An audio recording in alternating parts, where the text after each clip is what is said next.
Salam, hər vaxtınız xeyirli uğurlu olsun. Bugün sizə kəndin ən dadlı, ən adlı təamı olan pendir necə hazırlanır onu bölüşmək istəyirəm. Əminəm ki, bir çoxunuz bu pendirdən dadmısınız və təkrar dadmaq istəyəcəksiniz. Bunun üçün də sizə pendirin ən asan hazırlanma üsulunu bölüşəcəm. Dağların güllü çiçəkli, bol otları ilə qidalanan heyvanlarımızın südləri ilk öncə sağılır, sonra isə təmiz bir qaba süzülür. Süzülmüş süd ocağın üzərinə alınaraq ilıq olacaq qədər isidilir.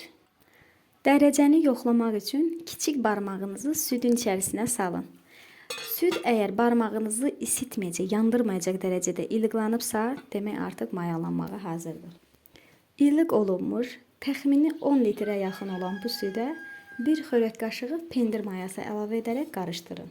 Sonra isə qazanı kənara alaraq, əgər hava soyuqdursa, onu isti bir parça ilə bükün. Yox, əgər hava normal dərəcəsindədirsə, açıq halda mayalanmağa buraxın. Təxmini yarım saat mayalandıqdan sonra üzərini açaraq bıçaqla üzərinə kəsiklər atın.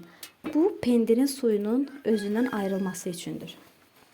Əgər pendiriniz soyuqdursa, onu təkrar ocağa alaraq biraz isidin. Bu pendirin yığılması üçün yaxşı olur. İstilik əlinizi yandırmayacaq dərəcədə olmalıdır. Gördüyünüz kimi xüsusi bir qab ayırırsınız, üzərinə aş süzən yerləşdirirsiniz və pendiri içinə yerləşdirirsiniz. Pendirin suyunun canından çıxması üçün üzərinə ağırlıq qoyulması vacibdir.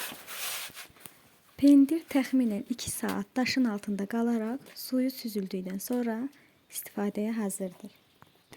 Hazır olmuş pendiri əgər 2-3 gün ərzində istifadə edəcəksinizsə, onu sadəcə duzlayaraq soyuducuya qoya bilərsiniz. Amma əgər ki onu uzun müddətli istifadə üçün nəzərdə tutubsunuzsa, qaynanmış suya duz tökərək pendiri o suda saxlaya bilərsiniz. Bu cür paylaşımlar sizə maraqlıdırsa əgər, səhifəmi təqibdə qalın. Növbəti paylaşımımda pendiri qışa necə saxladığım barədə olacaq. Bugünlük bu qədər. Ümid edirəm sizin üçün maraqlı və faydalı bir paylaşım oldu.